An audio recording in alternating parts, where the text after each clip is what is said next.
Hello, everyone. Welcome to the South Region Town Hall. I am Noah Upchurch, president of Self-Advocacy of Indiana, and I'd like to introduce you to the people running for the South Region. Danielle. Hi, I'm Danielle Mize. I am 48 years old from Columbus, Indiana. David. Hi, I'm David Walby. I am also running for Southeast Indiana. I am currently 23. I just turned 23, and I am eager to be on the board. Awesome. So beyond your ages and where you're from, just tell us a little bit more about yourself. Danielle. I have been a self-advocate for working on 15 years. I got started because of Ella Boyd. She likes to talk me into doing all kinds of things. And I am a Special Olympics athlete. Very proud of that. Awesome. Thank you so much, Danielle. David. So while I'm not as experienced as Danielle, I am employed by the ARC of Bartholomew County. I am their office manager. And I've been employed for a little over a year now, edging up on a year and a half.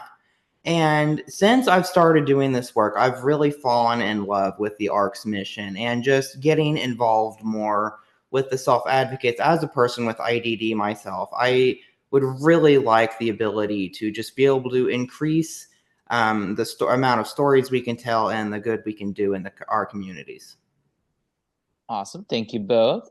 So next I'm going to ask, what inspired you to run for a position on the SAI board? David? So I was inspired actually by talking with some of the individuals of the SAI board during the recent Ohio conference, National Art Conference.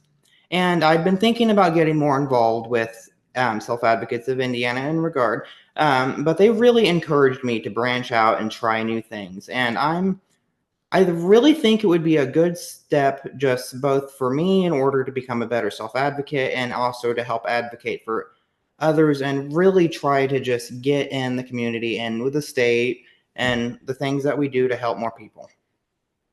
And what about you, Danielle? I wanted to get involved to pretty much let people know that people with a disability matter and that we do have rights and we can do anything anybody else can do. So, thank you both. And what does self-advocacy mean to you? David? So self-advocacy means to me, it's really a combination of two things. First off is to help inspire individuals with intellectual and developmental disabilities, as Danielle said, to understand that we are capable of a great many things, not just, being in group homes or cloistered workshops, things along those lines, but that we can get out in the community, we can have careers, we can advocate for ourselves, and we can advocate for others. One of the second main part is convincing the community outside of people with intellectual and developmental disabilities, because one of the things I've come across growing up as a person with IDD is that even in our modern age, though we've seen a lot of improvements, there is still a massive stigmatization of people with IDD. And I hope that through my contributions, I can help alleviate that even just the tiniest little bit. Awesome. And what about you, Danielle? What was the question again? It was, what does self-advocacy mean to you? Oh, it means standing up for people that can't stand up for themselves. Awesome. Thank you both. And so I talked earlier about what inspired you to run for a position on the SAI board. What do you hope to gain or achieve by being on the SAI board? Danielle? I'm hoping to, one, make friends from other counties that I haven't met yet, and two, to make a difference, hopefully, in somebody's life. Awesome. Thank you. What about you, David? So I really want to get in, and as Danielle said, I want to meet new people and help network with community and other local leaders and whatnot to help increase the ARC's mission and presence along those lines. And it's really, it's just, I think it's about reaching as many people as possible to help spread the word of the ARC and our mission, and just helping people, because I really find it's all throughout the state, the country, and even the world, there are many untold stories. And one of my main passions is as a storyteller. So it's getting in there, finding those powerful stories, and using those to make a better difference in the world. Awesome. Thank you. And so when we think about yourselves, what motivates or drives you? David? So I touched on that just a little bit ago, whenever I said that I'm really motivated by stories and communication. I'm a writer by heart, and by learning to write, I've learned to speak fairly well as well. So it's really just finding those stories and the inspiring piece. I'm absolutely driven and impassioned and motivated by the power that language has, and I want to use that to help bring up as many people as possible, because too often we see the language being used to brought people down. I want to do the opposite of that. And Danielle, what motivates or drives you? What motivates or drives me is I'm really big on being treated like I'm normal, not that I'm disabled. So when I see somebody that's being treated like they're two when they're like 48 like me, or 23 like David, it really motivates me to change people to treat us like we're like anybody else. All right. Thank you, Bill. And so next up, we're going to be thinking about professionalism. What does professionalism mean to you, Danielle? Professionalism means to me showing up on time and dressed appropriately, and pretty much raising your hand to speak when you're in a meeting. All right. And what about you, David? What does professionalism mean to you?